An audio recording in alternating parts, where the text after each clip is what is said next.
Hello and welcome to the Comic Conspiracy, episode number 274 for the week of August 23rd, 2016. My name is Ryan Higgins. Who's here with us this week? We have all sorts of random people. We'll start with you. Kevin Sharp. Bryce. What? But twice in a row. To what do we owe the honor? One random person. All sorts of random people. But you're unexpected. Oh. Toby. Charlie. Your guys are normal. And joining us over the interwebs, back once again. No pants!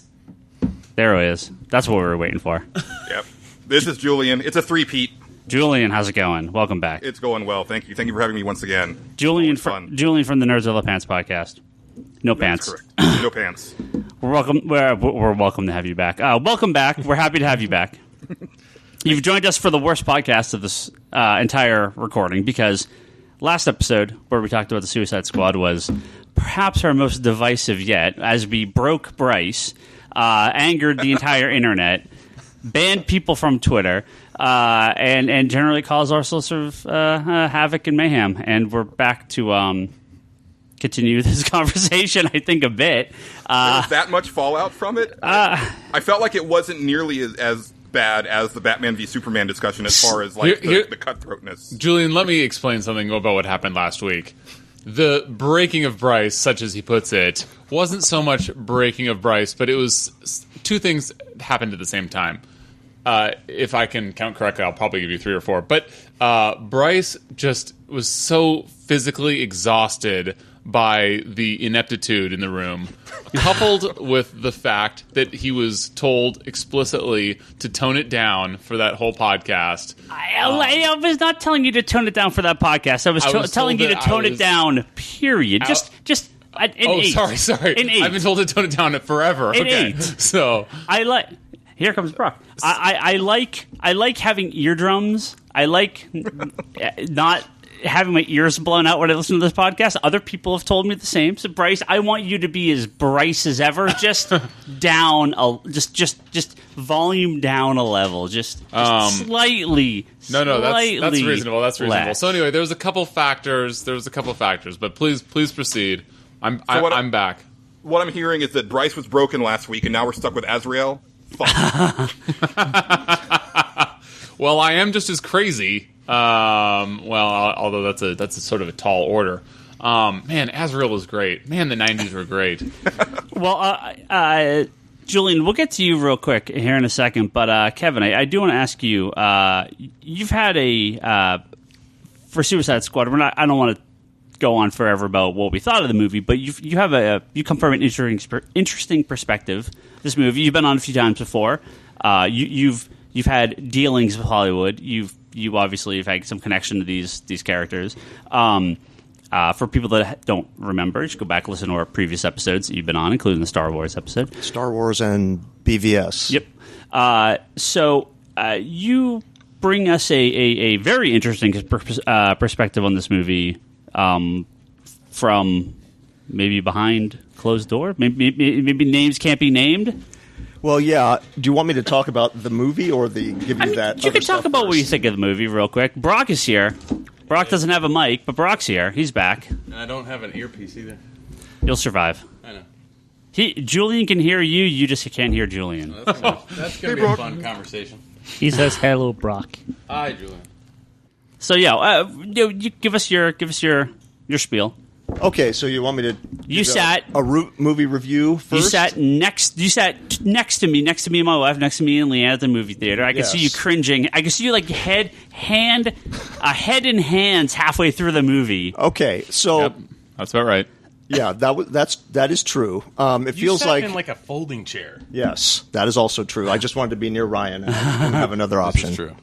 So this was 2 weeks ago, I want to say. My ire has... I handed you a real ticket. Why weren't you a folding chair? Like I said... You needed to be real near Ryan. I wanted the best possible view, because you only get one first viewing of anything. True. Okay, so just in the interest of 30 seconds of background before we wade into this swamp, my knowledge of Suicide Squad is I've read the reprints of the old Brave and Bold Task Force X. I read the John Ostrander run in the 80s that came out when I was working in a comic book store. I'm not familiar at all with the new iterations of it, New 52 or Rebirth. Sure. So my knowledge stops with the those classic older stuff. series. Yeah. Which this is much more based on the newer stuff. I am also a David Ayer fan, the writer, director of Suicide Squad. I liked Training Day. I liked End of Watch. I liked Fury, his World War II movie. I thought the trailer for Suicide Squad was great, the one with Bohemian Rhapsody playing under it. I believe even on the BVS episode, I said on the record, I'm really excited for Suicide Squad. Uh-oh. I hear a butt coming out. Yes. So I walked into that movie ready to love it. Yeah. I was ready. Bring it on. It was almost, to me, inexcusably bad. With the resources and the talent that they have available, I just found it more depressing than anything else. This really felt like a movie from the studio that brought you Green Lantern. And I mean, it is from that studio. But I mean, as if it came out the month after Green Lantern, as if that's their template for a comic book movie. Now, I know I'm looking around the table here. I'm just going to let you go. I'm not saying anything. People are going to say, what? Green Lantern's terrible and Suicide Squad's way better. Okay, I'm not going to argue which one is... I'm not going to argue which one's better. Really? All I'm saying is they have the same problems from a filmmaking perspective. So I won't disagree with that. I won't disagree with that at all. Yeah, it just really struck me as, I guess the word, I hate to use this word because I know how hard people work to bring a movie to the screen.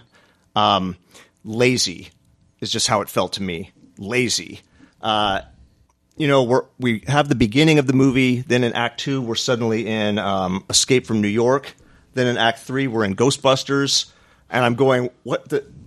I haven't listened to last week's episode, so I didn't want to be pre-biased into what anybody said.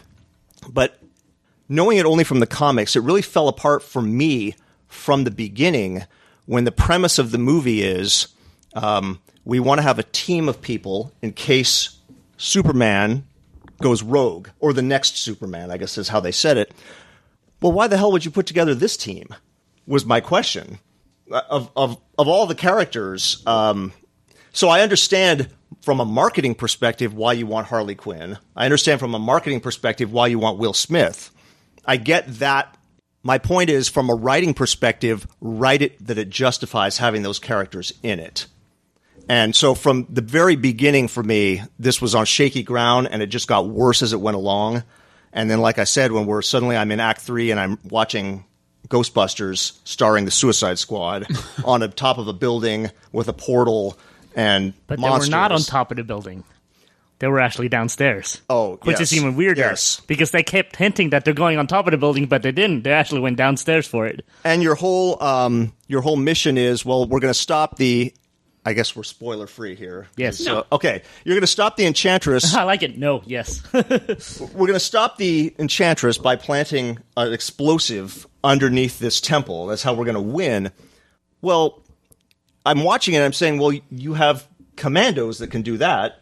You don't need any of these. You don't need a guy who throws boomerangs. You don't need a guy who can shoot. You don't need a crazy girl with a baseball bat. You don't need a crocodile. I won't go into it because we went into it for 3 hours last week. But if you listen to last week's episode and you listen to the Geekbox episode that I was on that we recorded, I feel I address this as well as I think is possible. Okay. I think you either buy into it or you don't. To be quick about it. Yeah, and I'm going to repeat myself again from the last episode. I never ever believe in hate watching anything. I would love that every movie I walk out of, I go, well, that's an A. Well, that's an A+. Even imagine the world that everything is awesome. TM the Lego movie. But this just was almost painful to sit through. And I stuck it out for the comic conspiracy. But this was really just, in my opinion only, not good. And I'll stop there. Okay. Julian, I do want to get your opinion on it real quick so we can keep going here. But Kevin, you did have something Yeah, you have something else you wanted to talk about here real quick, right? Yeah, so do you want me to do that first? Let's get Julian. Okay, Julian, if you give us your quick little take on it, and then Kevin's got a few things he wants to mention about the Suicide Squad movie, too. A very interesting perspective. And then I actually have a couple things to say, too, so sure. We'll get to that. Well, yeah, I did not like it very much. I liked it more than Kevin, I think. Like, I didn't come out, like, angry or anything like that. I was just kind of disappointed. For me, it was a structure thing. Like, especially the beginning where it felt like they introduced the characters, but then they introduced them again, and it felt like it was just really disjointed where they go to get the team together, but then something happens and then they're still going to get the team. Like, maybe I have to see it again, but it felt like it was out of order. No, it totally was. You don't need to see it again. No, it totally was out of order. Yeah. I really didn't like Jared Leto's Joker. I just couldn't do it. I loved Margot Robbie. I loved Will Smith. You know, I liked actually the fight choreography. I thought like they made Harley Quinn look really badass. I thought they made like Deadshot look really badass. That stuff worked for me. But I have a question just because I have not read any of the Suicide Squad comics. Do they encounter like this type of a threat? Because I get what you're saying, Ryan, of that wasn't their mission. You know, they were supposed to get in and get Amanda Waller, and then things went downhill, and they had to go take on the Enchantress. Right. My thing is that I would have been happier if maybe you save that for a sequel and let them take on like a more grounded antagonist their first time out, just to kind of establish how they work together as a group, and then you can have the, you know, oh shit, like things went sideways and we're dealing with this, you know, cataclysmic event that we're not prepared for type thing. But I don't know if they ever deal with that at all. They do fight bigger threats, but their threats tend to be more terrorist groups, international. I won't lie. You know, I'm not going to say it's not a bit of a problem, because one of the big things with the Squad is that they're basically sent overseas to deal with international incidents that the U.S. government cannot do. So having them be on a domestic mission defeats a little bit of the purpose of why they're around. But I won't go into the long. Okay, doesn't bother me. That's what I want to know. And then my last thing is that Toby said something a couple episodes ago that really resonated with me, and I agree, is that I wish that this movie was coming out like 3 years from now, because I think it would have been cool if this was the Avengers of villains, where we saw Captain Boomerang in the Flash movie, we saw Deadshot in the Batman movie. You know, we've gotten little glimpses of these characters, and now they're all coming together, but they're bad guys. Like, I think that would have been really cool, so that you don't have to spend too much time trying to give 10 characters backstory in a 2-hour movie. I also don't like that in the movie they kept having to remind the audience that they're bad guys. Like, if you're a bad guy, you don't think you're a bad person. Right. Like, there's at one point Will Smith like, I don't talk good guy talk. I'm like, a character like him wouldn't say that. Right? Says the loving father, Deadshot. Harley a couple times said, we're bad guys, and it's like, they should just feel like bad guys, and they don't have to say it. Right. That's a great point, Toby. Are you serious? Yeah. I'm not sure when you sometimes. If I was being sarcastic, it would have sounded like, that's a good point, Toby. I can't tell the difference, buddy. Yeah. If he was being sarcastic, he would have said, that's a good point, Ryan. Depending on the character you're talking about, I agree and disagree. Like, Deadshot is a man with a job. Like, he doesn't really think about, am I good or bad? He's got his target, and he will fulfill his contract. Harley, though, kind of flip-flops back and forth. When she wants to be evil, she will totally acknowledge she's a bad guy and evil. When she wants to try and be good, she will totally acknowledge I'm trying to be good. I agree with that. I think in the movie, in the context of the movie, when they kept saying it, it didn't work for me. Well, Kevin, you have a series of messages you want to provide to us. Before, real quick, one thing that I really don't enjoy doing is critiquing a TV show or movie or a comic with the line of, well, they should have done this instead. If I had written it, but I'm going to do it anyway. Sometimes you just have to. Because in the trailer, a lot of us were wondering, watching the trailer, and I try to go in knowing as little as possible, much like Ryan, is the Joker the bad guy of this movie? Is the Joker the mission of this movie? Because you're wondering, how does the Joker fit in the story? You see all these clips of him in the trailer, but he's not on the team. So is he the bad guy. And I just really think it would have been a stronger movie if that was the case, because then you have a rationale for this group of characters together. If we think back to the movie Aliens, for example, which, if you haven't seen it, stop the podcast, go rent it. Aliens is the second one? Yes. Well, I love the first two, both. But talking about the second one, there's a military group going on a dangerous mission in hostile territory against these creatures. There's a woman brought along who has no tactical knowledge, no military training, but she knows the monster. I'm talking about the Ripley character. They bring her along because she knows the monster. Otherwise, she'd have no business being there. I just think in a movie like this, if the Joker is the threat they're going after, now suddenly you have a narrative reason why Harley Quinn would be on the team. She knows the monster. She doesn't really have any powers. She's, no better at fighting than anybody else on that team. But she's got knowledge that none of the others have. And I'm not saying, ooh, aren't I brilliant? That solves everything. But I'm just saying I was looking for some narrative reason why this group of characters, instead of these are the characters we're putting in, now let's write a story.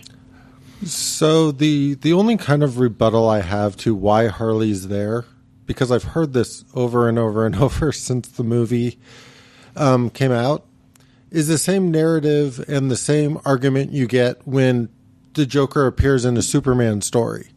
Oh, he doesn't have any powers. What kind of threat could the Joker pose? And every single time, the Joker gets the upper hand on Superman. I will very quickly, just because, go listen to their episode. But yes, Harley Quinn, she's an amped character. She's Harley Quinn. That's why she's better. That's why she's important. That's why she's there. Unfortunately, it may not be a story reason why, but that's why. Yeah. For my part, I thought she was like I liked her on the team. I thought. She was a lot of fun. She was a lot of fun. Asking why Harley's on the Suicide Squad is asking why Hawkeye's on the Avengers. It's the same problem. He brings nothing to the team theoretically. Hawkeye is a sharpshooter. Doesn't matter. Yes, it does. Hawkeye is completely. Hawkeye and Black Widow do nothing on the Avengers team. Black Widow does lots of things. When you have Thor and Hulk there. I will fight you to the death after the podcast. But listen to the last two Geek Boxes and last week's Comic Conspiracy for a 5-hour take on this conversation. But real quick, in defense of Harley being there, like I think that within the movie they established that she's effective. They make her into like this fearless, scrappy fighter. Yeah. Like she does some stuff against those little squid-looking soldier guys that some of the other members of the team don't do. Like she just takes them out. She takes down a bunch of the military guys in Bell Rev, too. She has the Captain America elevator scene. I mean, Kevin, if you listen back, I mean, I brought some of these points up. I wish they actually had the team together with the Enchantress. So having to face the Enchantress at the end would mean more. I also brought up it would be really interesting if Harley is on the team and she had to go take down the Joker. Does she take down her love with a bomb inside her, or does she just let her own head go? Instantly you got a lot more dramatic stuff that's a lot more interesting to me as a viewer. So there's similar thought process. Well, it's funny you mentioned that because the Harley Joker thing is apparently one of these big deleted scenes. Yeah. Towards the end of the movie. So speaking of that. So the regime at Warner Brothers currently is completely turned over from anything I ever dealt with. So I've got no knowledge. I have a friend who has asked me for purposes of this. Before we went to the movie, he texted me and said, when you get out, tell me the first scene and the last scene of the movie. And I didn't know. I said, don't tell me anything. I don't want it. I want to go in clean slate, just ready. So I will call him Clark in honor of Clark Kent. And Clark did not work on Suicide Squad, but works in some capacity at Warner Brothers. So when I texted him, I got out, I said the first scene is Amanda Waller and her two lieutenants at a restaurant table, and she's going through the files of the characters, and we're seeing flashbacks, and each character literally has its own soundtrack song. And I said the last scene is Ben Affleck. It's mid-credits, right? Yeah, it's a mid-credits scene. Yeah. The last scene is them. No, he meant the very last scene I saw. Okay. So I said, it's Ben Affleck. So he said, his response was, okay, so you saw the studio version of the movie. So Clark was, I have some notes here on my phone. Clark was up here in Northern California earlier, I guess a few months ago, because they did a double test screening of 2 versions of Suicide Squad. The David Ayer version, which is how he's referring to it with quotes around it, and the studio version.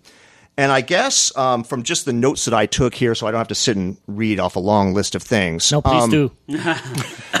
I guess Bryce loves lists. There was a thought that after some of the reaction to Batman Superman, that the studio is interested in kind of a sure thing this time. And because of the response to the Suicide Squad trailer, they wanted the movie that would get the same response as the trailer got. And the movie, as it was put together, did not look like that trailer. Right. Now, just as a quick bit of backdrop here, trailers are tested like movies are tested. So if we go back to the first Avengers movie, there's a scene in the trailer. Ryan, I know you didn't watch the trailer, but there's a scene in the trailer. I would see most of them. Where it's got the climactic scene where Iron Man is falling from the sky and the Hulk jumps up. Oh, I catches him. bitched about that a bunch because it's like, way to show the final scene of the movie, guys. Well, that's in there because when Avengers trailers were tested, that clip got the highest positive rating from people watching the trailer. So that's why it's in the movie. It's not thought of as, we don't want to give that away. It's thought of as, people think that's cool, so we'll put it in the trailer, so you go see it. So Suicide Squad trailer with the Bohemian Rhapsody, the one we talked about earlier, or I talked about earlier, that's what they wanted the movie to be. Yeah. So according to Clark, he was involved in that. The company that cut that trailer cut a whole version of the movie. Right, they were the editors of the movie, right? Of one version. Or one version, right. So you see, Clark was estimating that he has seen 4 different versions of Suicide Squad. Not majorly different, but different. So, for instance, in the real movie, you see the Enchantress threat start, the brother, right? It's her brother. It's already fading from my memory. There's a giant monster as the tentacles whipping out, and the guys in the command center said, tell Waller to activate the Suicide Squad. Yes. And then the next scene is morning somewhere else, and they're being leisurely let out of prison, and Will Smith is shooting targets, and they're all putting their costumes on. And it's because you're looking at versions where that scene may have been at a completely different place in another movie. Well, we talked about this. You could tell that there is some editing issues in this. It is cut, again, much like the first cut of BVS, which I don't know if you've seen the director's cut yet, but a vastly superior cut.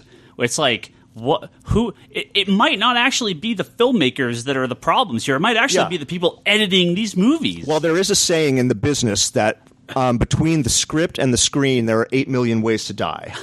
The things that can go wrong. So nobody can sit and say, oh, David Ayer's a terrible writer. Right. Unless you've read his first draft and every subsequent draft, you don't know what's him, what's his choice, what's the studio's choice. Right. The trailer company put together that montage at the beginning with Waller and her guys at that restaurant table, and they're going through all the files. That was them.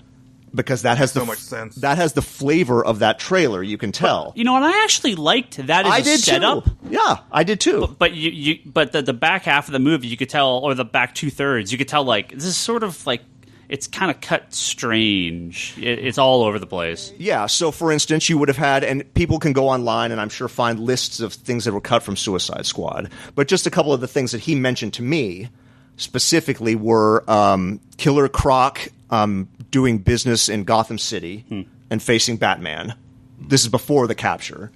The Joker actually meeting the Suicide Squad at one point on their way to the Enchantress when he's trying to save Harley Quinn. Yep. So there's a Joker and Suicide Squad scene. That's the burned face. Yeah, that's after the helicopter crashes. Yeah. And I guess in one of the versions, in the version, remind me, somebody, when Harley gets away on the helicopter and they shoot the helicopter down, Joker pushes her out of the chopper as it's going down to save her. Yeah. I guess in, I don't know whose version or what number or what. He's pushing out to kill her. Yes, he pushes her out before the helicopter is shot. Yeah. To kill her. So it's just, you can't look at it and say, well, that would clearly make it better or worse. I think it's just a frustration by some people in certain departments of the studio where there are horses pulling in different directions, and you've got a Justice League scene tacked on to the end that wasn't ever there originally, because they're trying, one branch of the creative is trying to link this to Justice League and everything else. Yep. They want to make sure it's a PG-13. It's got to be a certain runtime. Everyone loves the trailer. A lot of people hated Batman versus Superman. Let's make the movie like the trailer. And I think it's not like Clark is saying, I just want to shit-talk the studio. It's just, hey, it's a frustrating situation at Warner Brothers dealing with the DC things. Now, this might all turn around with Jeff Johns and Wonder Woman. Right. It may even be after Wonder Woman. Well, right. Things don't happen that fast, but I'm hoping. Him being in charge of DC Films is basically like end of Justice League. So Wonder Woman is still kind of up in the air. We'll see. But I mean, obviously, they're now in charge of the post-production work. Yeah. And again, if they filmed 5-6 hours of usable footage for a Wonder Woman movie, and now they're in charge of the editing and special effects and the post-credit scene and marketing, it could be all of a sudden everyone's in the same. Clark. Didn't they announce that John's like co-wrote or worked on the script for Wonder Woman? Also, he's been in Wonder Woman and Justice League. Yeah. But now he's actively in charge. Exactly. So did Clark have a version of the film that he liked? No, because it was just to hear him talking. We were just talking, changing messages, because I told him before we went in I didn't want to know anything about it. So don't tell me if you like it or don't like it. I'm assuming I'm going to love it. His whole thing was just the way it sounded was every version has something cool, and there isn't a version that has all the cool stuff. Oh, okay. This is just one person's opinion. I haven't seen all of the versions he's seen. And can you ask him if they're going to release a director's cut to? Yeah, he's not in home video though. Yeah, they should. Jesus, there's so many heads on this stupid snake. Yeah, there are. Yeah, that's what happens. Corporate world.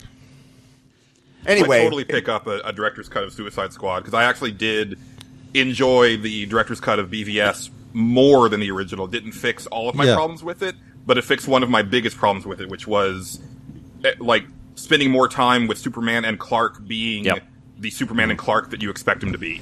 As well as actually like a much more coherent plot of Luthor's... Yeah, Luthor wasn't as good as... I mean, it was what was added was okay, but it was mainly what was going on with Lois. And we saw her getting to the bottom of things, and it developed that story a lot more, which added to Lex's stuff with the Senate and all that stuff. So, for me, most of it just had to do with Clark's investigation and how it was being sort of led by Lex. That's what it filled in for me. Yeah. I just need to throw in a compliment here to Man of Steel. Yeah. What? Okay, hold on. You woke the beast. Hold on. I didn't love Man of Steel, and there's a lot of scenes in it that I really do not like at all. And there's including one of the worst scenes I've ever seen in a movie. Period. But go on. But I'm going to compliment Man of Steel because it's got a coherent story. I didn't love the story, and I don't know, but you understand why everyone in the movie is doing what they're doing, and you understand how it flows from scene to scene to scene. It had a vision. It had a vision. Yeah. Yeah. It feels of one source hand. Right. Whereas Absolutely. Batman, Superman, and Suicide Squad, I'm hoping this is not the direction that they're going. This kind of feels edited by a lawnmower. Well, if you look at Green Lantern, right? Green Lantern had like 9 editors and 9 writers and like 10 different people involved in various aspects, producing and stuff. And I feel like that's when these movies fall apart, is when you do not have a clear vision. Didn't Green Lantern also release a slightly longer cut that I actually found it was better than the original? Yes. I remember watching this at Charlie's house going, this is better. Still bad, but better. The director's cut has a good 10 extra minutes of just Hal Jordan and his dad, and I was like, that should have been in the movie. It's the stuff with when he's young. It's like the flashbacks are actually in the front of the movie, so you get his origin right away. Yeah, and then they have a ton of extended sequences with him and his family, and it's like, you suddenly humanizes this character so much. As much fun it is as to watch these movies recut in a better way, cough Daredevil. I just want them to release proper movies for once, though. Right. I mean, these are excuses. I mean, totally. Why are we seeing a BVS that's better on DVD than in the theater. Why are we seeing but you obviously have Suicide Squad? You obviously have an aspect of Warner Brothers. It's like, you idiots messed this movie up. Let's release the good cut of it. Yeah, I mean, I'm glad that there's warriors like that in the studios. It's just like I just wish they could release proper movies. Right. It shouldn't come to that. Because the thing is we getting a director's cut. People, before back. In they would release the movie, and then like a year later or something, they would release a director's cut. Well, for a while, the director's cut was to make more money. They added 2 minutes in. They go, buy the movie again. And in some cases, the director's cut wasn't even a director's cut. Yeah, it was just for them to make more. Empire Records was way worse as a movie, as a whatever extended cut, whatever it was. Oh, it was way worse. Yeah. So it's like in some cases they didn't do any good. They did more harm, right? Yeah.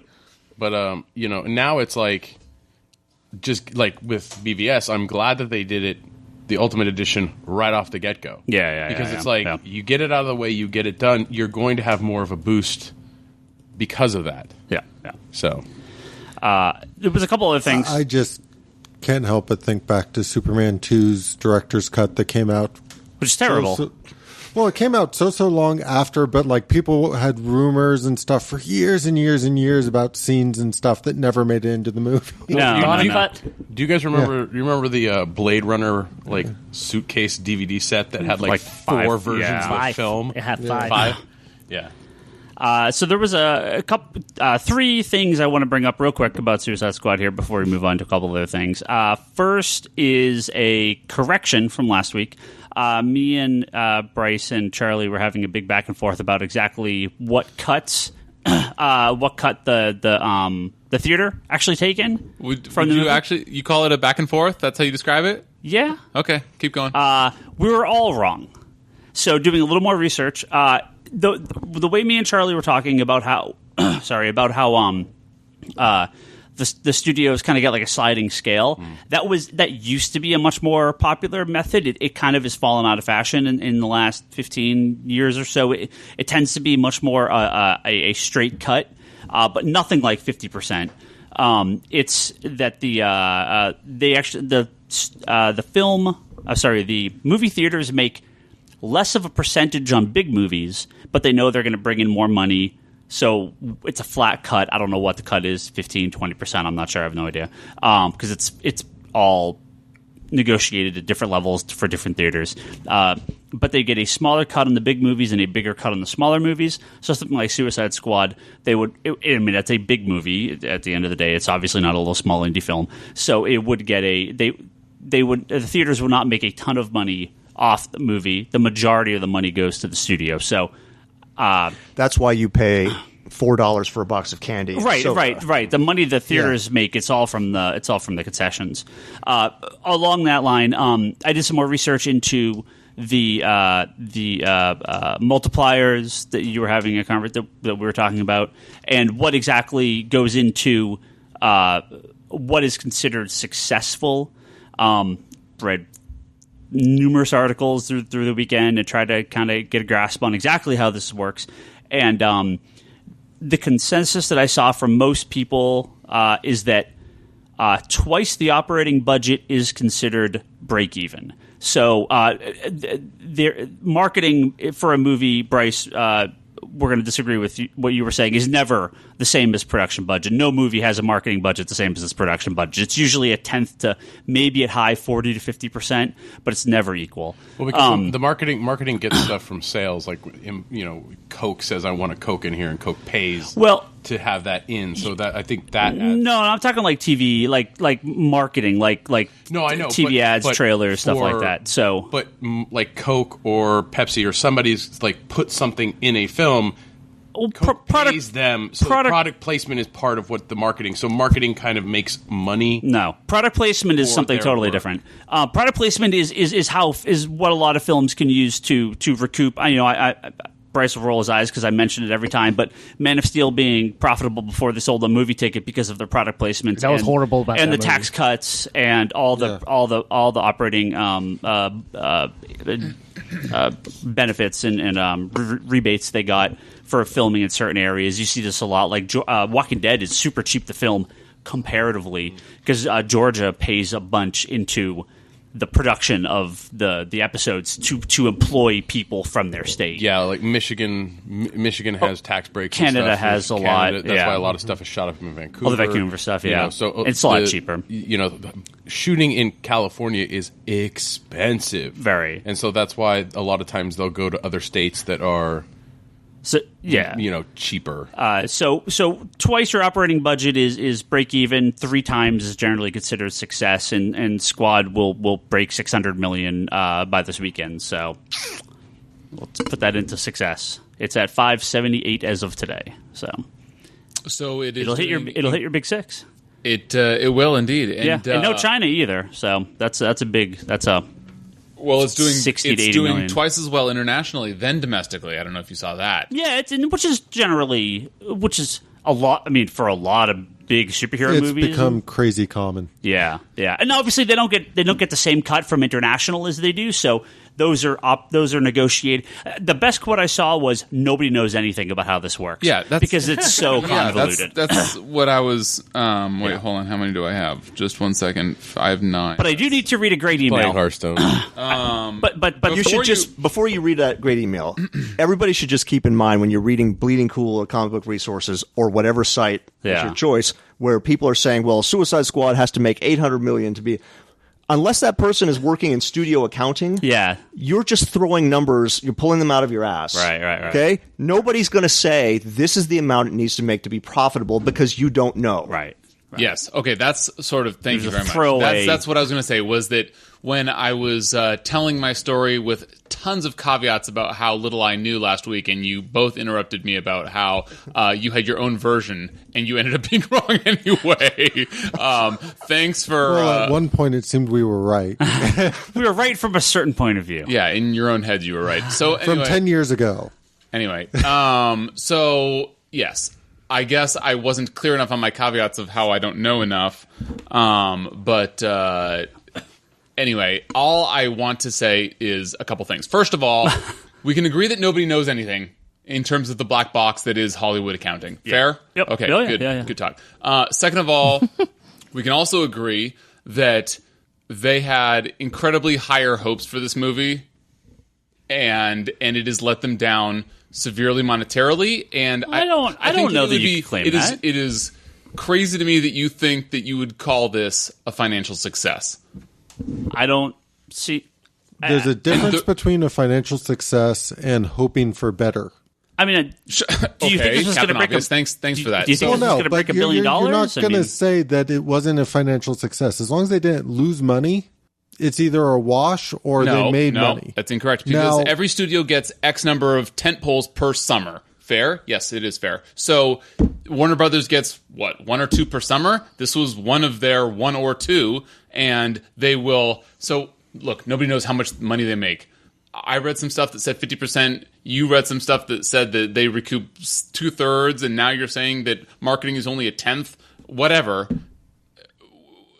We can agree that the 26% on Rotten Tomatoes didn't help them become a... I mean, the Wall Street Journal headline on the A1 homepage didn't say Summer of Flops and include only the picture of Suicide Squad because it was... that article was such bullshit. That Wall Street Journal article... Summer of critically failure movies that made a shitload of money, with like Star Trek maybe be the only exception. Star Trek and Ghostbusters. Every other movie made a boatload of money on that list. X-Men made a lot of money. Good Suicide Squad, yes, Bryce. It's going to make $600 million. That's a lot of money. I don't care how you slice it. When the Wall Street Journal publishes something like that, it means that they didn't make as much money as they wanted. Ghostbusters failure and Star Trek maybe a failure because they had a lot of international backing. It was also clickbait. But I want to read this email because it made me laugh a lot. While you're clicking it, I can say this in one sentence. Yeah. You're touching on one of the reasons that I found the movie experience so depressing. They, meaning Warner Brothers, / Marvel, it's going to make money. Sheep are going to come out for it. I include myself in that, so I'm not talking about anybody else. Make it good. And this felt like we're just going to throw some slop up there, and they're going to come lap it up anyway. But you think people are like, oh, we're just going to No. I said out. No. Nobody ever sets out to make a bad movie. Yeah. It's way too much work. It's months, years of your life. Yeah. I'm saying it felt like that. I'm not sitting there saying the filmmakers deliberately made it bad. Well, it felt sloppy to me. Who stands there and says, this is our cut? Is it two heads at two different departments, and just whoever backs down first loses? It's ultimate. If it comes down to that, then it's ultimately the studio chairman who picks a winner. Yeah. I do feel like this was a product of too many cooks in the kitchen. The Suicide Squad. Yeah. I feel like there's people that had a vision and they just didn't get to tell it. Yep.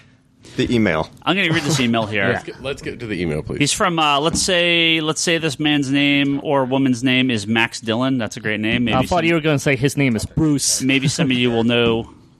I don't know. I'll just say that name, and if you get it, you get it. I cannot tell you who this person is. I cannot tell you where they work. Wait, so we have all these mystery people today. I have a mystery person who has wrote in and has a comment about Bryce's comment from last episode. Ooh. Well, I'm never wrong, so this should be good. Okay. I've been pretty large fan. I'm going to kind of skip around here a little bit. So, but I'm a pretty large fan of your podcast for many years, and I enjoy all your co-hosts' point of view. I do have something I would like to bring up, though. In this last episode of the Suicide Squad, Bryce makes an assumption about the. Let me get to the part here. On the latest issue, the latest issue, the issue I have with the last episode is Bryce discusses the issue he has with the binders from Suicide Squad that has "top secret" typed on the outside of the binder. Okay, I can't wait for this. I've already been corrected twice. Now, please don't release my name in the podcast since I work in the government, but I know 100% that you have to have that label on the front of the binder. It is illegal if there is top secret information contained inside of the binder, and there is no notification on the outside of it. He mentions that the spine and the cover have it written on it. Well, I would guarantee you that if you flipped it over, it would also be on the back as well as on the back as well, per government guidelines. He brings up that if you believe it is there, that is really something that important, it shouldn't be labeled, but it's completely the opposite reasoning. That was your big email from the week? That's it. Looking forward to the next podcast. You had me on pins and needles the whole thing. It made me laugh. I thought it was funny. I was like... No, that's very funny. Yes, hilarious. So, an actual government employee writing in to correct our lack of knowledge on... Thank you very much, Max Dillon. I'm sure that I can Google that reference later and laugh or not later. It'll be nothing except to me. I've been corrected twice over Twitter in the past week, and that doesn't make me like Suicide Squad anymore. It just makes me more depressed about our government. I mean, that's just so pathetic. And he says, it sounds like he says in the email that that it's ironic, or I forget how he phrased it, but. Anyway, yeah, that is incredibly depressing. And so, yes, that one eye roll that I did audibly. You were going to. That was like your mecca. There was like, I'm gonna go to town on this top secret document thing. Like that was like the cherry on the top of the shit sandwich that you made. You think that episode? That was the only thing that tilted the no. The I'm straw saying that broke the camel's back of me hating Suicide Squad. No. The top secret document. Damn binders! This was a good movie until that. Until the binders showed up. 2 hours into your hate fest, you're like, and then the worst part was the binders. Apparently, you didn't like school very much. So anyway, it was so funny just seeing that binder that had top secret written all over the place, and then to be just slammed over the week by government people on Twitter about what an idiot I am, and that actually the government prints top secret on all the binders so that everybody knows which one is the top secret binder. It's just, oh man, that was where the real humor comes in. Ryan is having funny. to deal with that all week. It's good times. It's good times. Anyway, thank you. You can laugh at yourself. That has been a characteristic of mine for decades. Anyway, that's hilarious. That's awesome. Hey, dude, can we talk about anything other than Suicide Squad? Yeah. We absolutely do. We have a handful of questions here, but before we get to that, Julian, before we get to more Suicide Squad, Real quick, are we doing any news this week? I didn't have a lot, but I wanted to get your take on some of the Rebirth stuff, and then we had some questions. But if you've got a news bit you want to jump on. I just wanted to say, can we pour one out for my favorite comic, Invincible, which is going to be ending in a year? That's right. No way. Yep. Oh, they announced that. Robert Kirkman, writer of Invincible. They're up to issue like 130 something now. Yeah. That's still an impressive run. Oh, And yeah. I prefer Yeah. him to end it than have it just disappear like Savage Dragon. Savage Dragon still comes out every. I know, man, but who does Or to really, go to a different- who really cares about it now? Or to Jim? go to a different writer. Jim Jokic. He cares. The same 5,000 people that have been behind that book for 20 years. Trip, you know who you are. Oh, yeah, Trip, too. Yeah. 2 people that listen to this podcast, at least. Robert Sorry. Kirkman bringing Invincible to an end. I figure with Walking Dead being the juggernaut it is, I assumed that was going to happen. I actually thought he was going to end it around 100 or something. I didn't think he was going to stick with it. But I mean, yeah. if it gets to 150, I mean, that'll be. I mean, that's a good month. Well, he had mentioned wanting other people to take over writing it, but True. that never happened. So Yeah, and he said that Ryan Otley was also expressing interest in leaving the book after this arc, so he just felt that it was like a good place wrap to it up. just go ahead and put the kibosh on it. And it makes me sad, but It's it really will be good. nice to have that nice set of the entire series in hardcover to just go back to and just have this perfect little comic book superhero series that just makes me so happy. Julian, You I just think, got Charlie I think, to I think smile. Charlie's going to direct tweet you a picture of his Junk. Charlie's excited for a large hardcover. his nice Invincible hardcovers on his shelf. Now, Julian, These nice Invincible hardcovers. That's a euphemism if I've ever heard one. Julian, Junk. do you think it's open for a sequel down the road? What if Kirkman, like, say, 10 years down the road, go, I have another story to tell? Do you think it's open to that, or it's... Oh, hell yeah. Yeah? Because, well, unless he super ends it, but he created this really well thought out universe for Invincible. Oh, I mean, cool. it ties in with some of the other Image books, Yeah. but it's a really nice satire on some of the tropes from Marvel and DC and even Image, but at the same time, it's done its own thing. Okay. So yeah, I could totally see him coming back to it or someone else coming back to it. That's cool. Love that book. Yeah. Anyway, that's all. I just wanted to. Yeah. Someone had to talk about it real Yeah. briefly. Yeah. Put it away, Julian. Good point. Julian, so I know you've been catching up on some of the Rebirth titles, and we're going to have a more official episode next week where we're going to discuss the July books. We're actually, between Comic-Con and being sick and Squad, we were actually way off schedule on our Rebirth talk. But I did want to get your thoughts on some of the books that I you've can read. hear our listeners with their pitchforks. Yeah. Sure. Well, yeah, you sent me a ton of Rebirth. And then I ended up picking up some additional books just because the books that you sent me, I enjoyed. Like Bryce said, I didn't dislike any of the books of like those first number ones. And so I ended up picking up more of the ones that came out. So now I have a nice stack of Rebirth here, and I also have a stack of the Afterbirth. There did end up being some books that I didn't care for. What? No one? Really? There's a couple in July that. Okay. Wow. I will say that Just going sitting there forward. with a pile of Afterbirth. Yeah. No, we'll talk about this more next week. But Wow. they were not all they were not all A's in July. They were still mostly good, but there were a couple that I think missed the mark a little bit. You know so. that I'm talking about human placenta, right? Yes. Okay. I thought that would have gotten like more than like 1.5 smiles. All the Marvels Thank you. for the last up until June, the Marvel trolls have all been Rebirth, more like Afterbirth. Get it? Oh, I haven't heard those jokes. Sorry. You were the one that started it. Yeah. So go ahead, Julian. Which ones did you like? What didn't you like? So of the initial run, I really loved. I loved Batman. I loved Superman. Really enjoyed both Hal Jordan and Green Lanterns. And really the big standout for me, and it's kind of like a dark horse. It was Wonder Woman. Yep. Simply because I don't know much about the character, and the fact that now she doesn't really know much about herself either, because she's trying to suss out her actual origin. Is very interesting to me. So those books really, really did something for me. I also liked the characterization of Green Arrow in the Rebirth issue and the number one. I thought that worked for me. It was kind of an interesting thing where he's kind of like supposed to be anti-establishment, but he's also the 1%. Right. He doesn't seem to get that. Yeah. I thought that was kind of cool. I like how Black Canary keeps kind of poking him up about that. She's like, you're a millionaire, right? Yeah. So that stuff was really good. Does Black Canary not wear a mask in the comics generally? Because I'm only used to her from Arrow, so I find that a little strange. Not the more modern one. Yeah, no. Okay, all right. One of the big takeaways that I've got, and it's just kind of more a personal issue.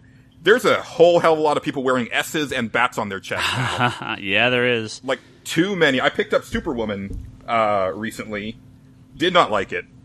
And I just felt like it was maybe one too many super books. Well, people have brought this up, and I think it's an interesting comparison that you have the New 52 Superman that died, and now you have a slew of people taking up the mantle, right?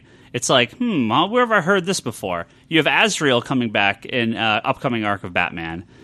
I don't know if this is, I mean, maybe it's on purpose, maybe it's a coincidence, but it's an interesting time. It's Battle for the Cape. No, it just feels like this can't be just purely by accident. There must be like some. They're building up to some. There's going to be a culling. Well, they're building up to some sort of Death of Superman / Breaking Batman. Whether it's we're going to like kind of get the, because post that, if you really think about that's about when you're at 86 and Batman was 92, so you're like 6-7 years in to the crisis, or post-crisis. I feel after those, the books all kind of settle down and we sort of get what I think. By about 94, 95 and on, most of the DC books at that time became as classic as they're going to get. You give it about a decade, and I feel all the books settle down. And maybe New 52 is going to go a little bit faster, but I kind of wonder if there's more coming post-Rebirth, or post the start of Rebirth, because you have this Mr. Oz character that's in Superman, especially in Superwoman. We'll talk about this a little bit more, but there's a specific character that figures something out at the very end, shortly before dying. There's definitely some weird, cool hints coming, and I'm very curious to see where this is leading. We don't know, though. Yeah. Now, I will say that, and I think this is more of just like a twice bitten, once shy type thing, where I went all in for New 52, and then I went all in for all different Marvel. And so Rebirth, it's like, okay, this stuff is good. I like these books, but it's not enough for me to commit. Sure. So I'm not actually going to be picking up any of these monthly, except for a couple exceptions.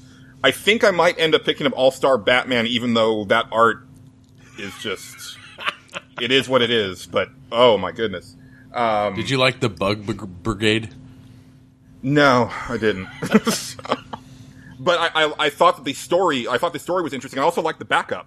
The backup actually kind of hooked me a little bit more than the main book, actually. And the other one, well, I'm interested in Teen Titans simply because the art style looks really cool, and I like the team. And we were talking about this a little bit before the show, but it's also a monthly book. It's not a double shipping book. And that's the thing, is that the double shipping is actually an issue for me. Because of the books that I liked, I mean, there's probably like 5 books here that I really like, but they're all double shipping. So it's actually like me picking up 10 new books. Yeah. And I can do that, but it's stretching the wallet just a bit. Well, I've seen a lot of people, now that we're kind of at the end of the first arc, this is where people are going to start really deciding, which is actually, it's a smart time to do it because the returnability is over. So come September, the June shipping books will no longer be fully returnable, which means stores are going to have to, really try to figure out exactly how many copies of these books they're keeping around, because it's very possible that they're not going to want to keep 20, 30, 40 unsold copies. So yeah, I mean, we're definitely cutting back, but on average, they're still, just miles ahead of where they were during the end of New 52. Yeah, I hope the numbers stay healthy, because the healthier they are, the more they can experiment, and it's just better. Like, also the series lasts, because it sucks when you get really invested in a book and then it's over in 8 issues or something. Yeah. It just the audience wasn't there. Right. Well, I'm glad you like some of those. Yeah, and I appreciate it. Thank you. Yeah, you got some more coming your way. I will say that I love the Comics Conspiracy exclusive Harley Quinn cover. Oh, thank you. I didn't care for the interior of the actual book, but the cover is amazing, and I'm glad that I have it in my collection. So I'm glad that I pulled the trigger on that. Cool. Glad you liked it. I'm glad you got it in one piece. We had a couple that ended damage, but that's post office. Post office sucks, especially delivering comics. We shipped out hundreds of packages, so shove it in the mail slot. 3 or 4 damages is expected. I still blame the shipping and handling manager. I know Julian was impressed. Marshall packed a few of those packages. So it's not just the shipping manager. Yeah, I mean, Brock hermetically seals every book that comes out of Comic Conspiracy. Yeah, not too far off. We got a couple questions here. Unless anyone to hit up a few of these questions here. This one's from Brian. He says, I've been reading an email and a question of the podcast. He says, I love the show. I've been reading Marvel comics on a weekly basis since 1998, and I've recently become pretty bored with Marvel. So I don't disagree. Well, Bryce, with the Marvel Now shipping October, I believe is when it starts, right? Into the microphone, bro. Look, I know that I interrupted you. You've recorded at least the sentence that you were doing. Things. Into the microphone. They pushed it back from September? No, it's always been October, hasn't it? I thought it was September. No, I don't know. I think it's October. Well, anyway, whatever. Great radio. We'll have some more episodes covering the new Marvel #1. So you ready? I'm ready. You ready to read Solo #1 and Champions? Yeah, and more excited than I am to read Miss Marvel and Captain Marvel and Venom Space Knight. Well, we're gonna get a real Venom book now. No, thank God. Bryce is excited for that Rob Liefeld solo variant. Yeah. No way. Yeah, there's a 1 in 100 Rob Liefeld. 1 in 100? Yeah, no, sketch bro. cover. No, bro. No. Yeah, 2 stores will order that. Anyways, this is a question for Brian. He says, I decided to try to read a bunch of the DC Rebirth, and I'm somewhat confused about the timeline. Because we're just talking about Rebirth. I'm listening to the show and reading from Flash Rebirth. It makes it seem like the New 52/Rebirth is from the original DC Comics timeline, but with 10 years stolen. That's pretty much correct.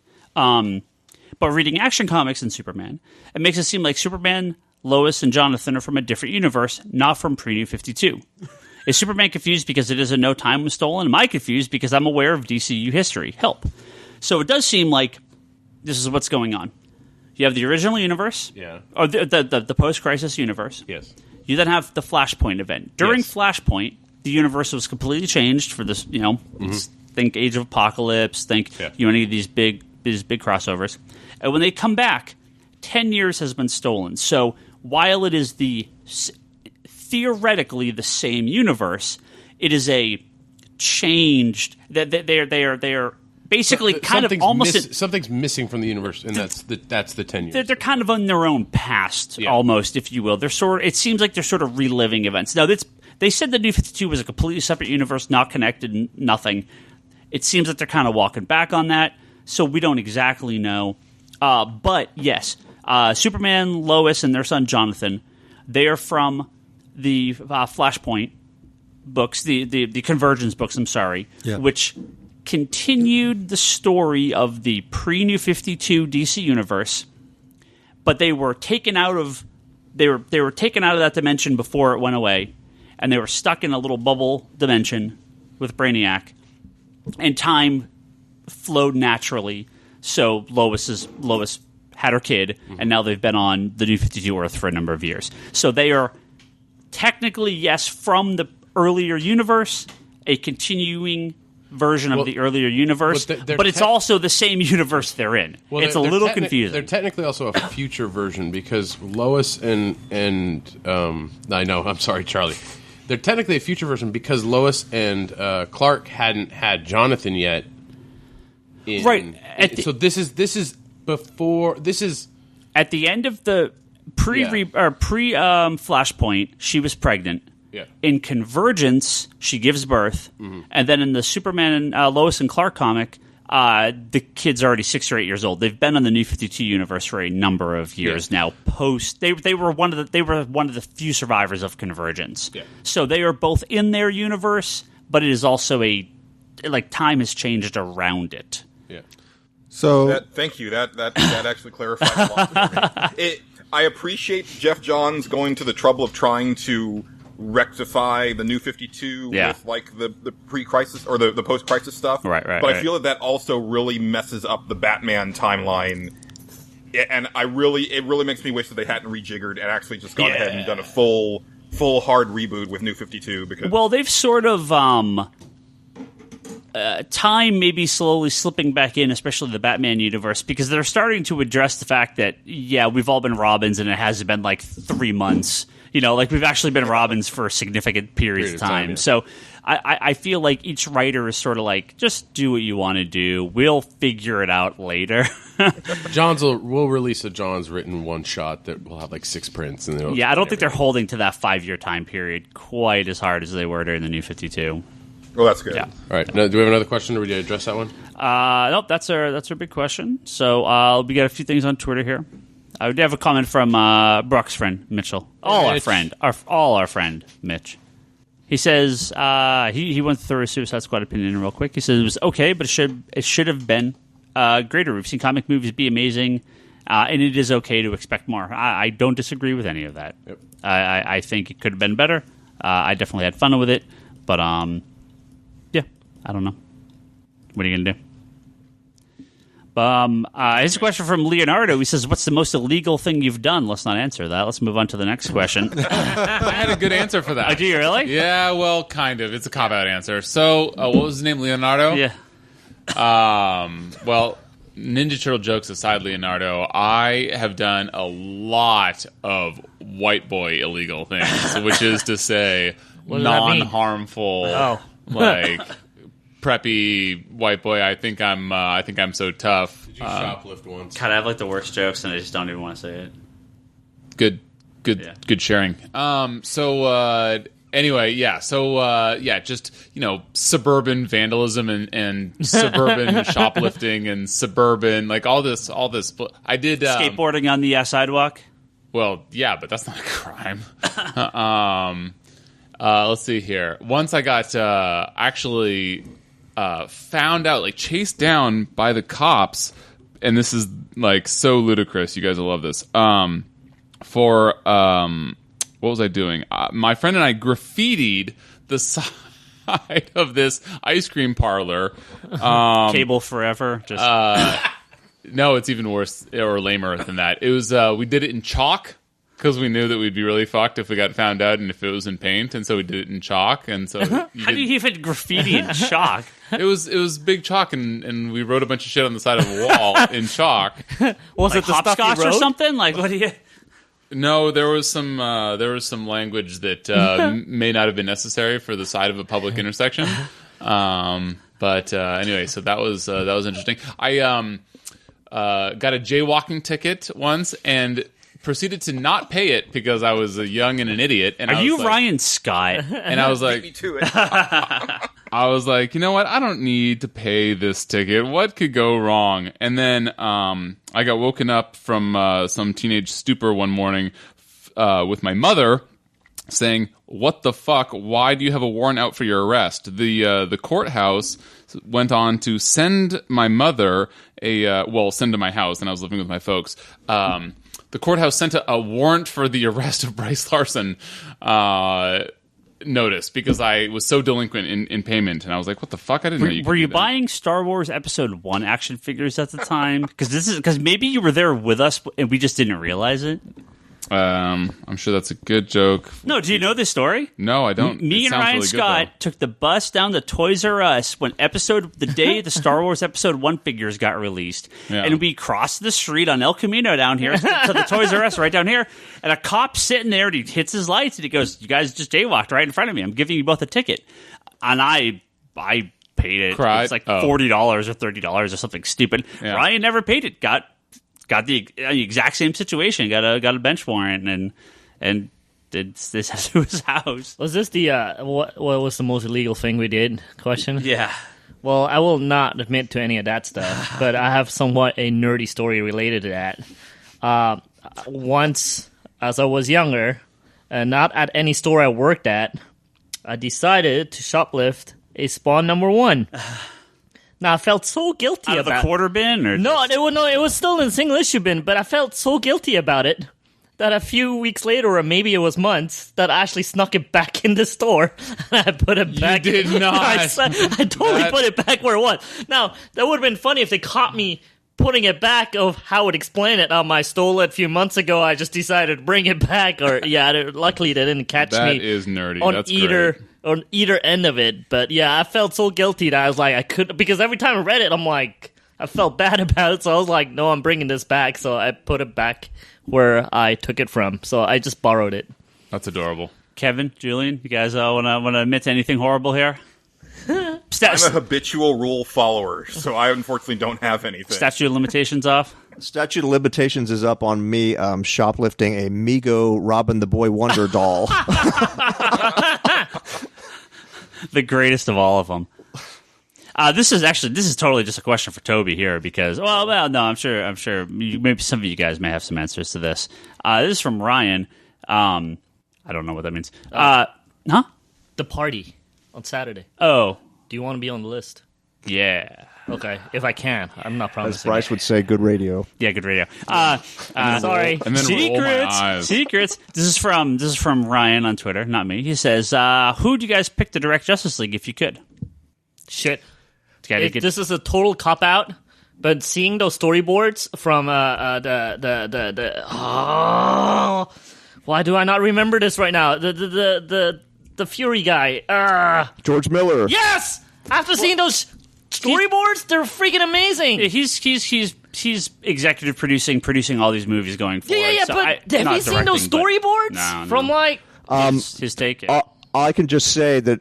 Thank you, What name Bryce. did I use? Clark. Clark had some employment on that George Miller Oh, did he? Justice League. Yes, before the plug got pulled. Oh, I wanted to see that so badly. I would like to see that. I would like to be able to pick the team. The Justice League team. I'd like to see George Miller direct a Justice League movie. Yeah. I would just like to also be able to pick my Justice League members. But yeah, Toby, I'm with you. Miller. Thank you for reminding me for a name too. Those storyboards. There is a totally unverified rumor of J.J. Abrams being on the short list for, was it Man of Steel 2? I think it is. Internet rumor bullshit, but I think God, what Abrams has done with Star Trek, Star Wars, his own stuff, sure.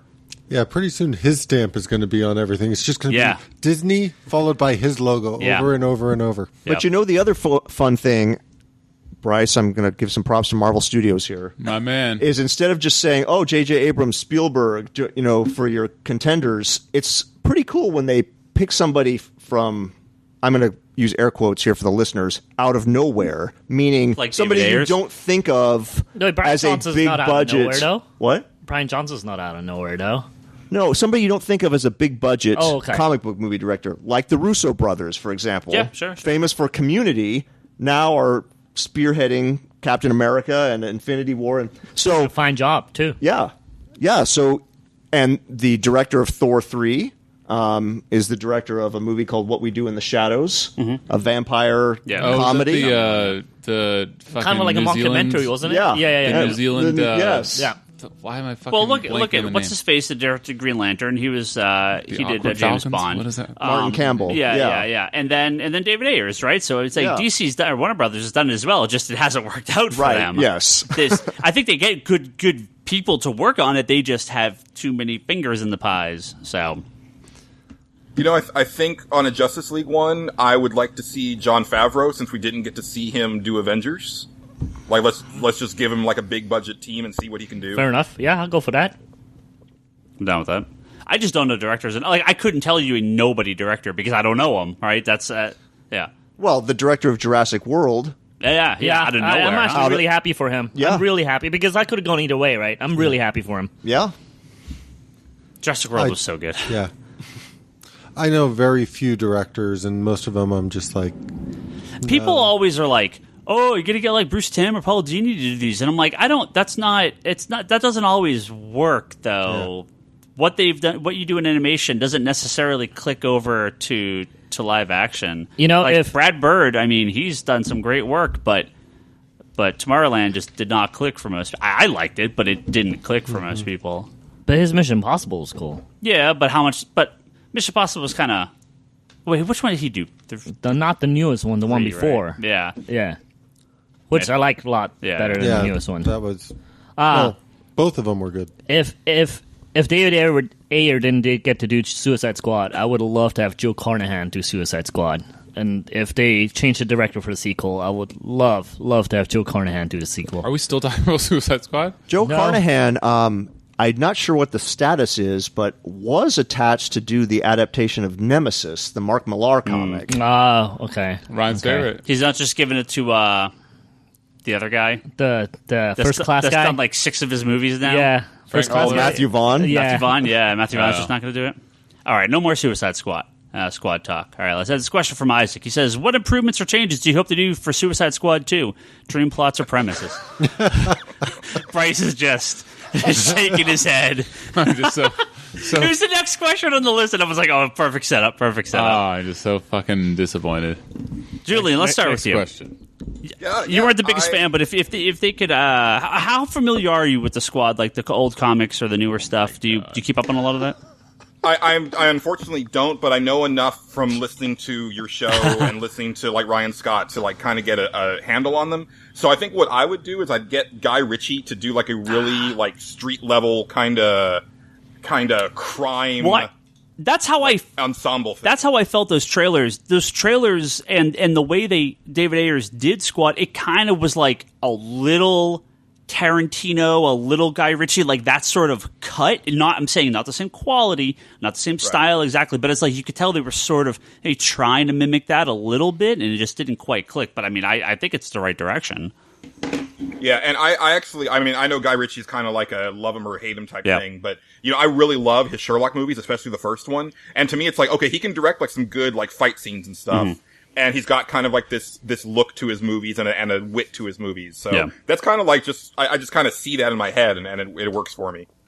So Isaac also says, don't hold back, Bryce, all 11s. But I mean, you talked about this a bit last week, but what, as someone who's not a traditional Suicide Squad fan, take those same characters. What would you do with a sequel, Bryce? Dude, I think that it would have been very easy to make this movie awesome by having just a street level antagonist. I mean, that's all probably that I would change. I think that a lot of the actors did a really good job. I would fire the editor. I would, I don't know, keep the writer, keep the director. Like that didn't seem to be like. David Ayers had full writing and directing credits, but do you know, was anyone else involved? Because there's always other people involved. Yeah, it's probably like the Joss Whedon thing that we talked about. Yeah, but it's all guild arbitrated for how much of your work ends up in the final film. Yeah, and like, David Ayer, I think, is sole writing credit. Yeah. Okay. I mean, he probably had assistants writing it, but I don't know. For me, I think, you take it more to they're going to international places to take care of some warlord or something, or they're going to rescue a scientist, and Waller basically says, well, we need the data, we don't necessarily need the scientist, so he's expendable. Stuff like that. You're welcome, Hollywood. Brock just wrote your movie for you. So just a little credit, please. So for Suicide Squad 2, man, I don't know. I would keep the same crew and just have it be more street level. Yeah, I mean that's all I would change really. Yeah. I mean it had so much potential and it was just such a letdown. Ayer wrote some good movies, so I'm all for Ayer again.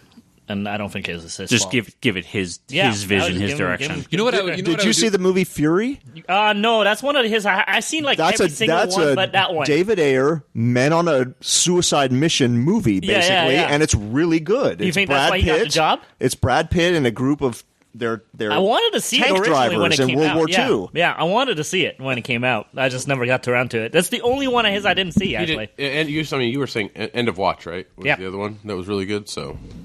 End of Watch was also really good. So, look, I don't know. I think that something that any Warner Brothers sequel will have to deal with, whatever we put in our little fantasy bucket, is going to be the fact that they're going to have to... It seems to be that they are being... the studio executives are being held... or somebody's being held accountable for what, maybe Marvel does, maybe the rest of the industry does, that they have to do something different than they're being allowed to do. And so I don't know, almost for the sequel to Suicide Squad to be better, I would say that Marvel needs to do less well, or maybe superhero movies in general need to do less well.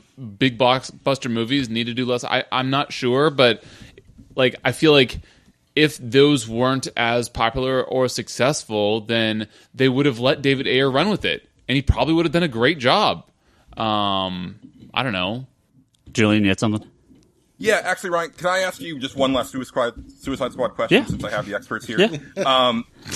Does Jared Leto get completely blacklisted from Warner Brothers after all of the stink that he's been making since the movie came out? He's been so vocal about it. So I talked about this on the. I don't know. Ryan was doing some weird stuff at the Geek Box. We had some pre-recorded conversations before the episode, and then we recorded the episode. So I'm not sure what the cut of this Geek Box episode this week is going to be. Personally, I would have cut it a little bit differently, but no, honestly. So I'm not sure what's going to be on the episode or what's not, but but I do mention this. That entire article is bullshit.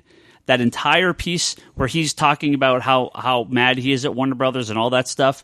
Go and do some research. It starts as like a fan reported thing from some concert something like a concert that he was attending, and it was complete not direct quotes from Jared Leto. It was all complete bullshit.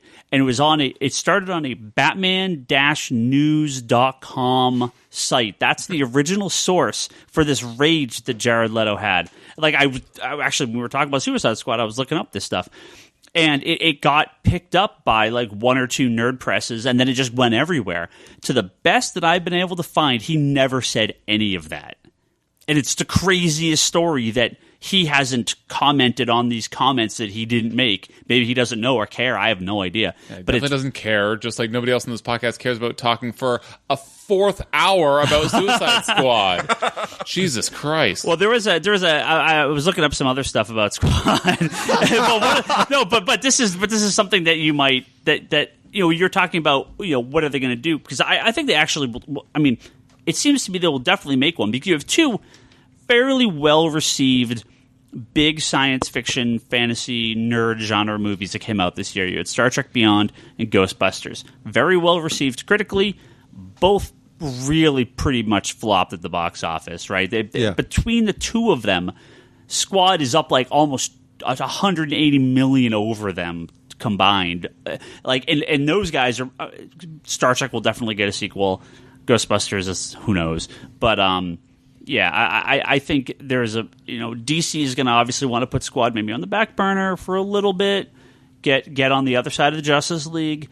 But I would think that if they believe David Ayers was the right man for the job and the cut was what was bad, then they'll keep him. So that's all I wanted to say about that. Well, they kept Zack Snyder after all that flack. So after making a decent amount of money. Yep. So I guess for me, and when it comes to Squad, I'd kind of like to see more of a rotating cast for the second one, just because the whole idea of you have a prison filled with criminals that the various superheroes and stuff have apprehended mean you don't have to have the same squad for every single mission in every single movie. Well, that gives a great ability for disposable characters. Yeah, exactly. I mean, okay, but they'll have... five or six out of 7 of the same characters because yes, they will have a core group, but I think you need almost all of them. We'll see. I mean, they'll bring back Boomerang if this Flash movie is successful. They'll bring back Will Smith because Will Smith. They'll bring back Margot Robbie because Hoochie Mama. They'll bring back fucking I don't know, nobody else because the rest of the movie is terrible. But my point is, one, Suicide Squad needs disposable characters. I mean, you have to have they become like red characters that you can blow up or sacrifice along the way. Two, I agree with they need a sort of more down to earth, but I would like to see them up against not just infiltrate this building, get this scientist, and kill the soldiers along the way or whatnot. I would like to see... I actually disagree. I'm going to say really quick, I want Suicide Squad via the raid. That's all I'm going to say. But that would be... I mean, why don't you want that? They could make a fucking great movie with that. Because in general, any soldiers you throw up against the Suicide Squad would just die. So what the fuck is the problem with that? Your movie should take 10 minutes. Again... No. Total bullshit rumor, because I never believed these rumors, but it would be amazing if true. Oh, God.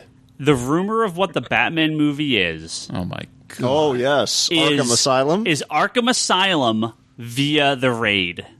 Batman is trapped in Arkham Asylum. It's the Grant Morrison, Dave McKean Arkham Asylum comic, but it's the action. I mean, he's going floor by floor to get to the Joker, basically. I was like, yeah. So that's like the video game? That could be awesome. That would be fine. Sure. I like that. Yeah. I was actually hoping for a Death in the Family take on it with like a flashback. Like a flashback with the Joker, like, because I guess there had been some stuff where they were explaining how the grill happened and everything. It's like, so let's see that happen. Yeah. You know, like I would be down for that. Like, and introduce Robin at the beginning where they take down maybe one of the Suicide Squad villains, just to establish, oh, Robin's here. They've been working together for a long time, and then you build up to the death of Robin and all that stuff. But that Arkham idea sounds incredible. I love that. Get the Dread director. To Oh no, it's gonna be Affleck. Never mind. Yeah. So to kind of follow up on what I was saying, I have no problem with a more down-to-earth mission or whatnot, but I do want the squad go up against. Some of my favorite stuff involving the squad are pretty much sending them to places and stuff and not necessarily always being completely and totally head-on. Like, just, for example, the Justice League Unlimited episode where they tried to infiltrate the Watchtower. That's a fantastic episode. Yeah. I don't mind utilizing the squad as more than just a go here, eliminate all your targets, and do this. I don't have a problem with the idea of them being sent to covertly do something. I don't have a problem with the idea of them up against a mercenary band that is kind of put together similar to the way the squad is, if you're going to go that route. Yeah. I just don't want it to be a movie of, okay, this is essentially something you could send anybody to do, and the squad by its nature should just roll over. I think what we're talking about is like the whole movie wouldn't be that, but that would be something that it would be the establishing thing, right? It's like, when the A-Team, it's like we had that establishing kind of mission for each character. Well, this is the establishing for the Suicide Squad, and then from there is where we branch off to a. But I guess what I'm saying is I think you need to have the balance between, you do need to scale it back. I mean, one of my rants, and this will continue to be my rant for years and years and years, is I don't understand the need to give something like Suicide Squad $175 million budget. Yeah. Preach. Like, but that's just movies, right? You're just putting movies, in advertising, and it's a problem I have with movies. The fact that they kind of go, this is going to be our summer blockbuster, so we have to give it so much money that they then have to, like, if we got the Suicide Squad movie we wanted and you sort of scaled it back, can you imagine how much less it would have cost to make? They probably paid Will Smith half of what the Deadpool movie cost to make. Wasn't Deadpool like $70 million or something? Yeah, 56. Yeah, that's like super lean. Yeah, way cheap. Yeah, and it made it a better movie. The fact that they had to make every dollar count that way. All right, let's wrap up on a question. That's another thing. That movie, the Suicide Squad, could have done just as well without Will Smith. Don't get me wrong. I think that he did a good job, way better than I thought. I thought that he was going to shit the bed big time and ruin the movie. He did not. He's great. But dude, to your point, like, they probably paid out the ass for him, and they could have done just as well or bad without him. Random guy for scale, and just like, we don't even know. Like, but the Marvel movies have been great about making people into stars. The DC movies have, with the exception of Henry Cavill and maybe Gal Gadot, have pretty much just taken people that were already kind of popular and used them. Ben Affleck and Margot Robbie's been obviously getting big, and Will Smith. So, yeah, I can't even imagine what they picked. Well, I'm sorry, I guess you answered the Will Smith thing, but fuck, man, I feel like they could have saved fucking millions of dollars. Let's end on a question. I wonder how much they paid Jared Leto. This is a question he's pretty big now, too. You mean paid or you said played? This is a question for how much they Bryce. played him. We didn't give you the money. A little bit of both. I'm ready. Bring it We on. have one last question. This is for Bryce and Charlie. Oh. This is from Killing Him Softly on Twitter. It says, as the two biggest cable fans, let's end on a Marvel question just for Bryce. Ugh. What is the best cable story ever written? So I guess the ponderous look in Charlie's eye, methinks he has not thought about this the whole podcast like I have, and he's actually walking away from the table. I think he's given up. No, I think he's grabbing truth. I think he's grabbing, not truth. He's grabbing... What are you saying? I don't know. I'm saying gibberish. saying gibberish. No, he's grabbing evidence. That's what I was trying to say. He's grabbing evidence. Okay. So I have a two-part answer to satisfy everybody in existence. So oh man, look, the ultimately the real answer, not the fanboy answer, is the Cable solo series that led into the Messiah Complex trilogy. That's the real best Cable story ever. The fanboy best Cable story ever was Executioner's Song, where he fucking leads the X-Force against the united, forces of Uncanny X-Men, I should say X-Men Blue and X-Men Gold and X-Factor, fucking Strife, Apocalypse. Nobody can stop my boy Nathaniel Ascani, Jibber Jabber, Christopher, Nathan Scott, Cyclops Summers. No, he's so good. He's so good. But in terms of actual quality writing, it's probably the solo series where he takes care of Hope with the Ariel Olivetti art. That was a great little series. So I agree with Executioner's Song. For me, that is like one of those pinnacle of Cable stories, but a lot of it kind of starts with the premise of the Strife impersonating Cable and everything, which was so 90s and so great. It was so good. But in terms of Cable solo stuff, I liked a lot of those early days of his solo run. Yeah. Like they did, back when comics didn't have to do 6 issues per story and all that, and you would have 2 or 3 issues with Sinister and 2 or 3 issues. Like, I really like some of that early stuff. So I was actually going to the shelf looking for the Cable classics that we are apparently out of most of. Yeah, sorry, go ahead. But I liked a lot of those early sort of Cable days where they would actually discuss realizations. And I love a lot of the Cyclops and Phoenix miniseries, which sort of go to the young Cable time. And those don't count. That's young Cable. I count everything. I count everything Cable. I need pouches and shoulder pads in my Cable stories, Charlie. To Charlie's point, I'm brain farting on the name of it's a 2-issue arc. It's called like the fucking Man in the Machine or something like that. Yeah. It was Cable 1 and 2. And I forget if that was talking about the limited series first. Yep. Yeah, just those 2 issues. Yeah. And then they were like, oh, this is actually really successful. Yeah. I forget the name of that, but that was actually really good. But they were so 90s. I was trying to give a contemporary answer as well as a 90s answer. The 90s answer will always be Executioner's Song. That's okay. The 90s Cable was better. Speaking of relevant Cable stories, I'm not going to call it paperback. I mean, it's a paperback, but the collected edition in soft cover of Extinction Agenda apparently just came out this week in full, delicious, and succulent detail. I'm pretty sure they've collected that before, haven't they? Numerous times.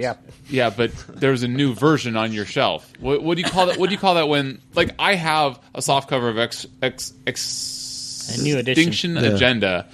A new edition, but it's like a different cover. Yeah, it's just a new edition. Isn't it now part of the Essentials line or whatever it's called? Yeah. It doesn't say Essential Collection. No, it's epic. I was just wondering because what other than reprinting, so it's just a different edition. That's what you guys. I think they put out didn't they put an oversized hardcover for that a while ago? And now this is the soft cover of that hardcover, right? Okay. Yeah. Well, I don't know why they didn't just reprint the fucking soft cover that they've had forever that I own. But anyway, so that's okay. The oversized hardcover's better.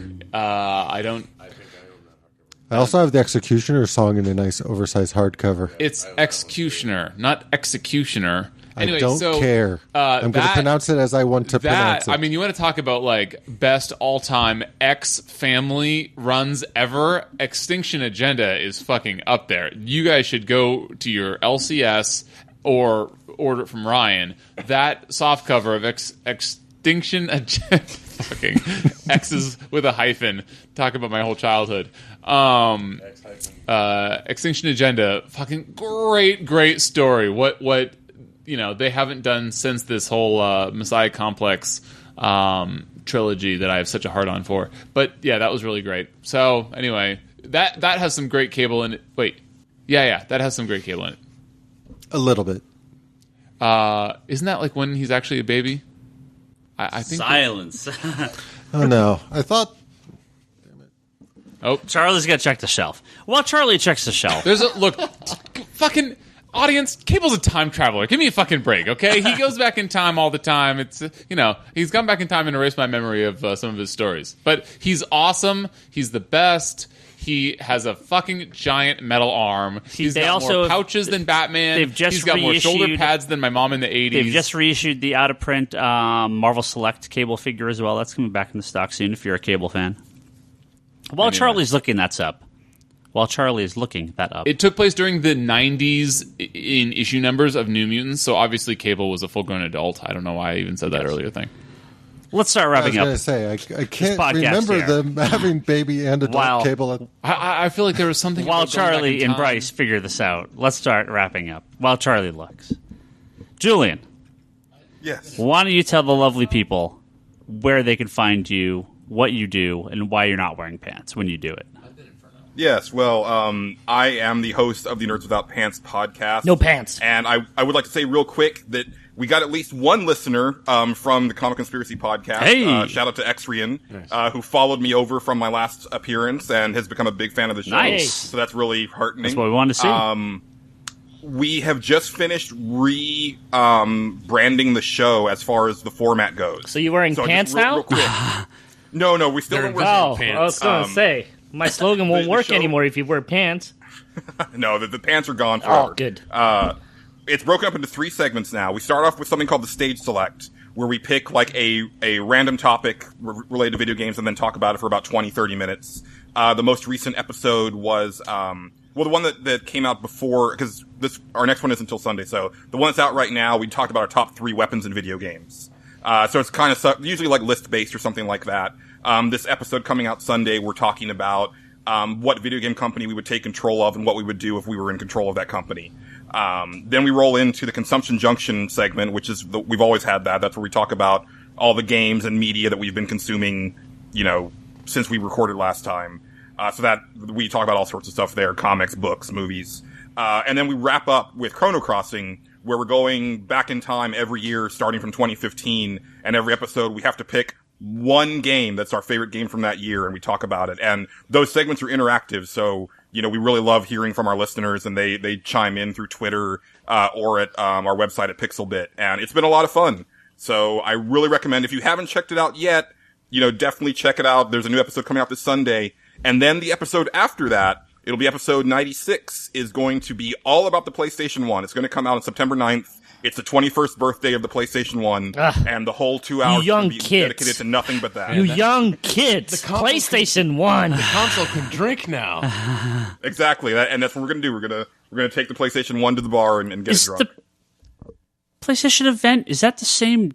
That's like right around the corner from that, right? Isn't that really soon? I think it's the 13th. Okay, it's like the week after. Yeah, or a week or two after. Okay. I know that's really soon. Do you guys go on the years in chronological order, or you just pick a year randomly? No, we started with 2015. We've been working back from there. So we just did 2008, and that'll be the one that comes out on Sunday. So stick around with the podcast. I'll come back to you in like the 90s and the 80s. Yeah, I'm really excited to get to the 90s, because that's where I was really like just blowing through a bunch of games. Golden Age. Let's thank some of our good backers on Patreon here. We have Albert Soy. Again, patreon.com/comicconspiracy too, if you want to help donate to this episode, like the wonderful Julian Titus and all these other people, including Albert Soy. He has an app plant everywhere on iTunes. Maybe check that out. Of course, Julian Titus and the Nerds Without Pants podcast. No pants. Pixelbit.com. Ryan Hess, he's got Preach Podcast, SoundCloud.com/Preach Podcast. Give that a listen to. Jody Lawson, he has Canon, the Triad Comics Anthology at triadcomicsstudios.com. Go on there, buy some comics from them.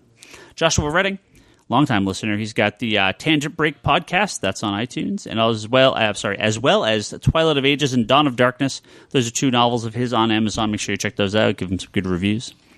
John Nesmith has a Drinking with Batman podcast at drinkingwithbatman.libsyn.com. Have a drink and talk about some old Batman comics. It's a lot of fun. We also have a few other high-tier backers, Manoa Place, Sam Shea, Talon Bray, and Peter Parker, real name. So go on and thank those guys. I'm thanking you. Thank you for all your wonderful Patreonage. Patreonage. comicconspiracypodcast.com, geekbox.net, and iTunes is where you can find this podcast and all our previous episodes. Make sure you rate and review us. Send us some emails to thecomicconspiracy@geekbox.net or that contact form. It's also on geekbox.net. We'll read some emails from time to time. Patreon.com/comicconspiracy. That's where you can go and donate some of that money. Digital.comicsconspiracy.biz. Lots of big digital sales on there. All sorts of cool stuff. We have conspiratobrock.com. That's Brock's blog, a video pull list. We have Wanderers in the Fourth Dimension. That's Charlie's Doctor Who podcast. And Etsy.com/shop/Leanne Hill Art. That's where my wonderful wife Leanne sells all her art. She's going to have a table at Heroes of Villains Con this weekend. She's done a few new prints. Just finished up a Hawk Girl print. She's going to be there. An awesome Harley. As well as, new Harley print. Really, really good. Of course, don't forget about Nerds Without Pants podcast. Wonderful Julian Titus. At NWPcast on Twitter. NWPcast on Twitter. All of us are on Twitter in some fashion. Ryan Higgins, Ryan, that's me. Brock is Brock Sager. Bryce is Larsen Bryce. Toby is Toby XI. Charlie's Insanity and Chaos. The store is Comics Con Store. Kevin, what is your... That Kevin Sharp. That Kevin Sharp, yes. I tagged you in a post earlier, Okay. So, yeah. Go follow all of us and tell us how right or wrong we are about liking Suicide Squad. Oh, Jesus. Don't do Which that. you've already done it, so it's fine. You don't have to do it Or you again, could do but- Bryce a favor and just never mention that movie again. Seriously. So next week's episode, Bryce will be back. We're going to talk about the Suicide Squad. And I'm now going to go download last week's episode because as listeners, as I sit here and look around the table, everybody seems shell-shocked. We're just so defeated. Veterans of some kind of... We're done. Like the Battle of the Bastards. I feel like I'm coming in the aftermath of that, so I need to hear what went down. 5 bastards. That's You're all. like, new energy, I'm ready. I was like, wait, where's everybody else? Yeah. Well, I don't know about other people here, but like the fact that even when I was working the shop on Sunday, people were coming in talking about stuff they heard on the I'm just like, I'm so over. When we passed the 2-hour mark, all of us were, and we're still going. I'm just like, For a minute during that podcast? what's that? I left for a minute during Yeah, that yeah, podcast. yeah, I yeah, came back, Geekbox Comedy Button, Good Job Brain, All Talk Podcast, and Manga Machinations, which I was on. Manga Machinations, episode 100. It's I believe it's Tumblr. Look up Manga Machinations. You'll find it. It's the only thing that's up there. They have a Tumblr. All their episodes are posted on there.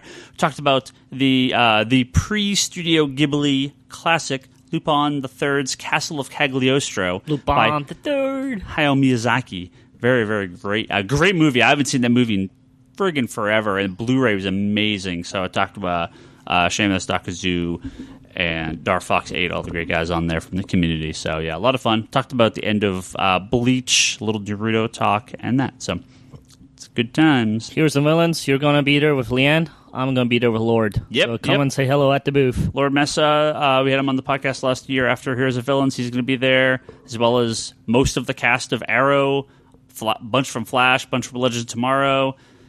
Agent Coulson and Sky will be there. Daisy. You going to Instagram 6 more pictures of Merlin like last year? Maybe.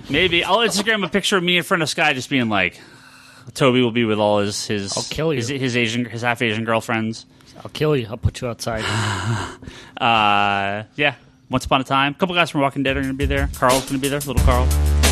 Or less than Little Carl now. He's not little Carl. Yeah, he's like 9 feet tall now. Probably taller than you. Yeah, he probably is. There's you down with his one eye. Oh, wait. That's not. Spoiler alert. That kid's just going to beat your ass.